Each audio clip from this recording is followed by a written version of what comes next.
दोस्तों, make in India और defence sector में आत्मनिर्भरता को बढ़ावा देने के लिए भारत एक के बाद एक काफी बड़े कदम उठा रहा है और इसी की कड़ी में अब एक बार फिर से भारत ने एक ऐसा ऐलान कर दिया जिसने कई विदेशी डिफेंस कंपनियों की नींदें उड़ा दी है। क्योंकि भारत का ये कदम देश के अंदर न कि सिर्फ डिफेंस सेक्टर को मजबूत करेगा बल्कि इससे भारतीय हथियारों में स्वदेशीकरण की दर भी बढ़ेगी। और सबसे बड़ी बात तो यह है कि भारत का ये कदम एक ऐसा कोई पहला कदम न होकर चौथा एक्शन है, जो इस बात को साफ तौर पर दर्शाता है कि भारत डिफेंस सेक्टर में आत्मनिर्भरता को बढ़ावा देने के लिए काफी तेजी से काम कर रहा है। दरअसल दोस्तों, हिंदुस्तान टाइम्स द्वारा रिलीज किए गए लेटेस्ट आर्टिकल से इस बात का पता चला है कि भारत ने आत्मनिर्भरता को बढ़ावा देने के लिए एक काफी बड़ा कदम उठाते हुए 928 अलग अलग डिफेंस आइटम पर प्रतिबंध लगा दिया। मतलब अब इन सभी उपकरणों को विदेशी कंपनियों से आयात नहीं किया जा सकता, बल्कि इन्हें किसी भारतीय प्राइवेट कंपनी से ही खरीदना होगा, जो इन सभी 928 उपकरणों की सप्लाई चेन भारत के अंदर स्वदेशी रूप से क्रिएट करेगा, जिससे हमारे हथियारों में स्वदेशीकरण की दर काफी तेजी से बढ़ेगी। बता दें कि इस लिस्ट में जो आइटम मौजूद है वह काफी ज्यादा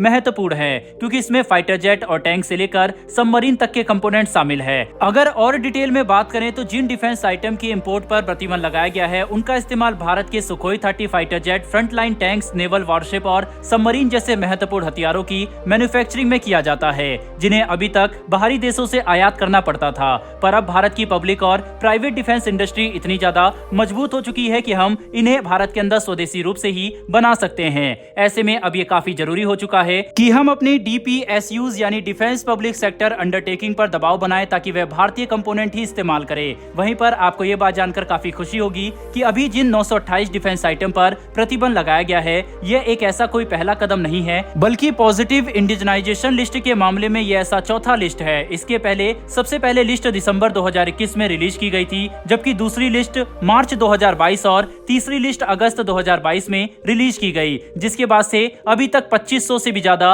अलग अलग डिफेंस आइटम्स और कंपोनेंट को स्वदेशी रूप से बनाया जाना शुरू किया जा चुका है, जिन्होंने हमारे डिफेंस इंडस्ट्री को काफी ज्यादा मजबूत किया। साथ ही इन एक्शन के बाद अब भारत का डिफेंस एक्सपोर्ट भी तेजी से बढ़ रहा है। इसके अलावा भी 1200 से भी ज्यादा अलग अलग डिफेंस आइटम्स को साल 2029 तक देश के अंदर स्वदेशी रूप से बनाने की योजना तैयार की गई है, जिसमें 300 से भी ज्यादा आइटम आज सफलतापूर्वक देश के अंदर बनाए जा सकते हैं। यानी अब ये बात किसी से छुपी नहीं है कि भारत का डिफेंस प्रोग्राम काफी तेजी से आगे बढ़ रहा है और हम कई अलग अलग तरह के क्रिटिकल कंपोनेंट को देश के अंदर स्वदेशी रूप से बनाने में सफल हो चुके हैं, जो भारत की डिफेंस इंडस्ट्री और इकोसिस्टम के लिए काफी बड़ी उपलब्धि है। लेकिन भारत यहीं पर नहीं रुकेगा, बल्कि अब हम कोशिश कर रहे हैं ताकि दूसरे देशों के साथ पार्टनरशिप बनाकर नई टेक्नोलॉजी को देश के अंदर लाया जा सके, जिससे हम ज्यादा डिफेंस हथियारों को बनाने की क्षमता हासिल कर सके। हालांकि आज भारत फाइटर जेट और हेलीकॉप्टर से लेकर एयरक्राफ्ट कैरियर तक खुद बना सकता है, लेकिन जेट इंजन जैसी जटिल टेक्नोलॉजी अभी तक भारत के पास मौजूद नहीं है। ऐसे में इसे हासिल करने के लिए हम लगातार कोशिश कर रहे हैं, ताकि भविष्य में हमारे द्वारा मैन्युफैक्चर किए जाने वाले फाइटर जेट किसी दूसरे देश पर स्पेयर पार्ट के लिए निर्भर ना रहे, जो एविएशन इंडस्ट्री में भारत की एक काफी बड़ी सफलता होगी। बहरहाल दोस्तों, इस बैन के अलावा बढ़ते हमारी दूसरी खबर की तरफ, जो कि जम्मू कश्मीर से निकलकर सामने आ रही है, जिसके तहत जम्मू कश्मीर में अगले कुछ ही दिनों में भारत द्वारा आयोजित की जाने वाली G20 की टूरिज्म ग्रुप की मीटिंग को अंतर्राष्ट्रीय समुदाय की तरफ से खुला समर्थन मिल रहा है, जिसे सभी देश पाकिस्तान की एक बड़ी हार के तौर पर स्वीकार कर रहे हैं। क्योंकि पाकिस्तान G20 की मीटिंग के खिलाफ चिल्लाता रह गया, लेकिन किसी भी देश ने पाकिस्तान का समर्थन नहीं किया, बल्कि अब अमेरिका और ब्रिटेन समेत कई यूरोपियन देश खुलकर भारत का समर्थन कर रहे हैं। यहाँ तक कि तुर्की ने भी अब पाकिस्तान का साथ छोड़ दिया है, जो काफी हैरानी भरा था, क्योंकि G20 की मीटिंग से सिर्फ कुछ ही दिनों पहले कश्मीर में भारत द्वारा आयोजित की गई Y20 की मीटिंग में तुर्की ने अपने प्रतिनिधि को भेजा था, जिसने पूरी दुनिया को हैरान कर दिया, क्योंकि यह वही तुर्की है जिसके राष्ट्रपति खुलेआम संयुक्त राष्ट्र के मंच पर भारत की आलोचना कर चुके हैं और कश्मीर के बारे में कई आपत्तिजनक बयान भी दे चुके हैं। ऐसे में तुर्की के प्रतिनिधि का इस मीटिंग में शामिल होना काफी बड़ी बात थी और अभी इस इवेंट के बाद ऐसा लगता है कि शायद तुर्की G20 की